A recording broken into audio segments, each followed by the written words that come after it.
The untouchable True School Sports Empire proudly presents something the boxing game's been missing. Hey, what's going on? It's your boy BT, and I came here to talk some boxing with the thousands of True School Sports subscribers. Now, I'm in the hotel right now on my little mini staycation in an undisclosed location here in South Florida, just getting some good rest and relaxation before we go live twice tomorrow in a very calm, controlled, and nice environment here at this hotel we're in. So I'm really enjoying myself, but in this particular video, I wanted to talk about the WBC, and these new Bridgerweight rankings. Now, for those of you who don't know what the hell Bridgerweight is, Bridgerweight is the technical term and the actual name of the new weight class that the WBC is starting. That's between heavyweight and cruiserweight. It's literally what the name implies it is. Bridgerweight. It's the bridge from cruiserweight to heavyweight. It's that division right in the middle. So, you can say you hate the division, you can say whatever, but look, I think it is interesting because even though I'm not really the biggest fan of having another weight class in boxing, on the other hand, I think it will make things interesting because the reality is this: there's a lot of guys who fight at heavyweight who are not big enough to compete with the more upper echelon heavyweights with size on them, for a prolonged period of time.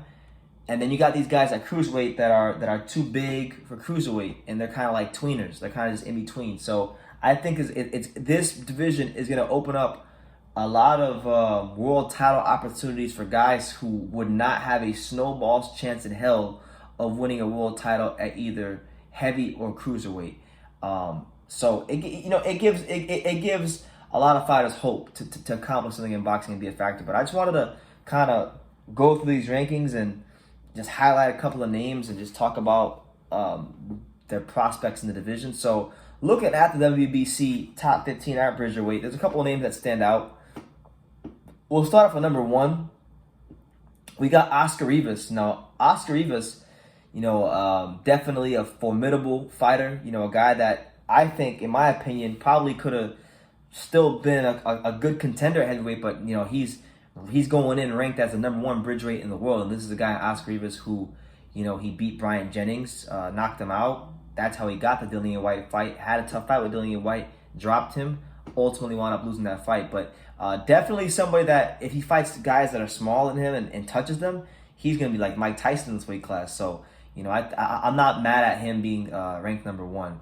Definitely a guy with good pedigree, fought, solid names, good professional fighters in the pro ranks of boxing. So you can't knock that pick. Then you got a couple of interesting picks. You got guys like Dmitry Kudryashov, a guy that's all or nothing. He either knocks you out or gets knocked out in return.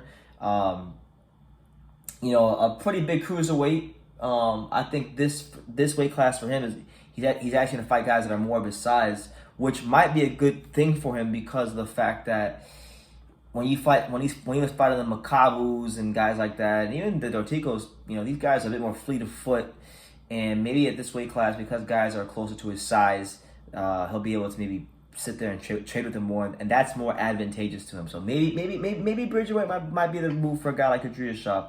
5, you got a guy like Evgeny Romanov. Evgeny Romanov, Olympian.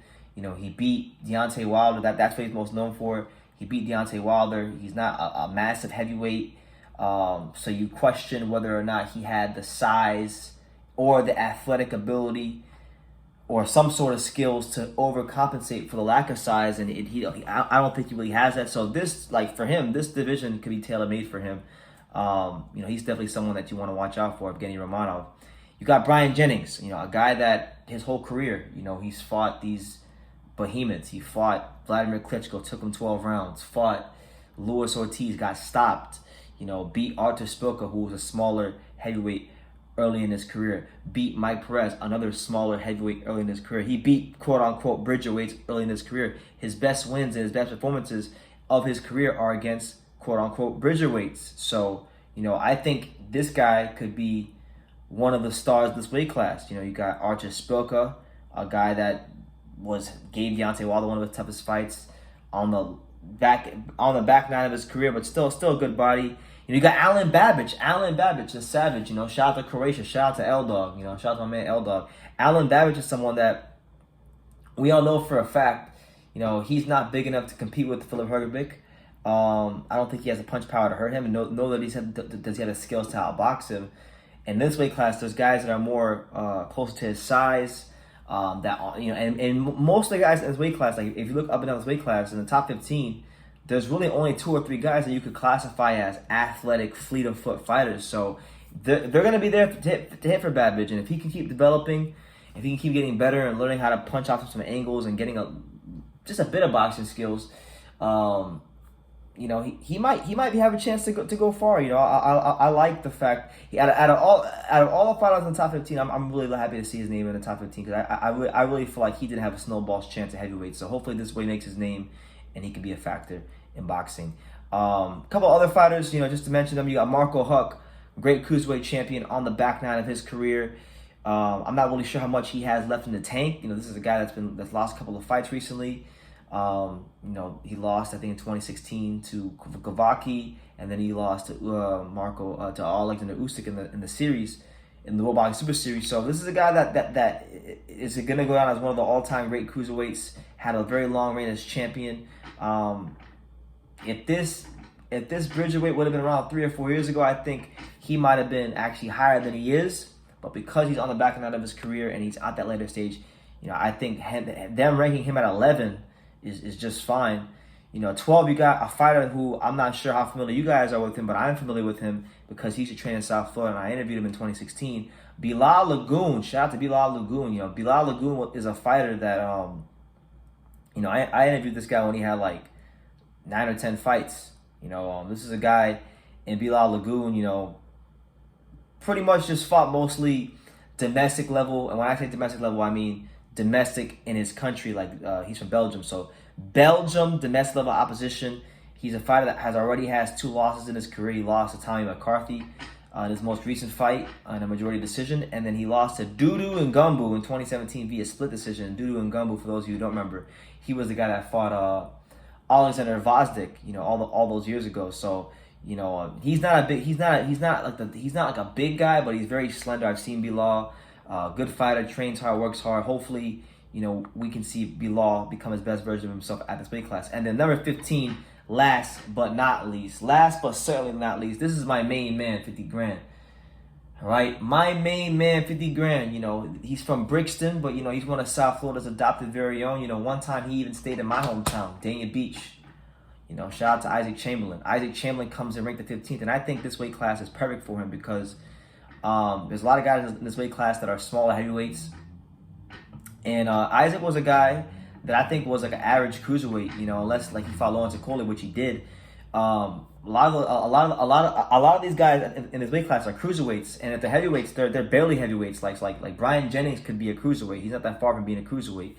Same thing with Spilka. Same thing with Rivas. These guys are smaller heavyweights, and I feel like with guys like this, with their kind of styles, they're going to be very advantageous for Isaac. Isaac's need to be able to move around and fight with the athletic gifts that God gave him. And there's so many interesting matchups that can be made in the top 15. Just off rip, I would like to see 1 versus 15. Isaac Chamberlain versus Oscar Rivas is a great matchup to see for me because you got the hard hitting punching power of Oscar Rivas versus the fleet of foot style of Isaac Chamberlain, where he's learned so much in such a short amount of time. From his time here in Miami with Jorge Rubio and Glenn Johnson, and then now he's in the UK working with his new coaches there. I really feel like this weight class, people may not see it now, nobody's talking about it, but I think whether he wins the title or not in this weight class, I feel like when it's all said and done, Isaac Chamberlain is going to have some sort of legacy or signature fight in this weight class because that's been the problem with him at cruiserweight. He's not a massive cruiserweight, but he's not a small cruiserweight either. He's just like maybe just slightly above average at cruiserweight. And, I just feel like this weight class will give him more of an identity. So just to run through the 1 to 15, the rankings are, you got Oscar Rivas number 1, Riyad Mary number 2, Kevin Lorena number 3, Dmitry Kudryashov number 4, Evgeny Romanov number 5, Bryant Jennings number 6, Artur Spilka number 7, Alen Babic number 8, Joel Tambwe Dejeko, he's number 9, Shiga Budin Aliyev from Russia, he's number 10. Marco Huck is 11. Bilal Lagoon is 12. Samuel Kadahe from France is 13. Rashid Korozev from Russia is 14. And Isaac Chamberlain from Brixton, London, England is number 15. So that's just my little thoughts on the Bridgerweight rankings and just, initial thoughts on it. I'll definitely be following it as it progresses. But yeah, that's my overall take on Bridgerweight, some of the fighters and their prospects in this new weight class. Because it's still boxing. I'm gonna cover it. So let me know what you guys think of the 15 fighters I named. You got guys like Rivas and Bryant Jennings, Spilka, Babic, Marco Huck, Bilal Lagoon, Isaac Chamberlain. All those names, or any of the other guys I named, who are some fighters that you guys are looking forward to seeing at Bridgerweight? Leave your comments down below. Make sure you take the time to subscribe. And like I say in every single one of these videos, you can love me or you can hate me, but I'm just kidding from Daniel. So until next time, take care, guys.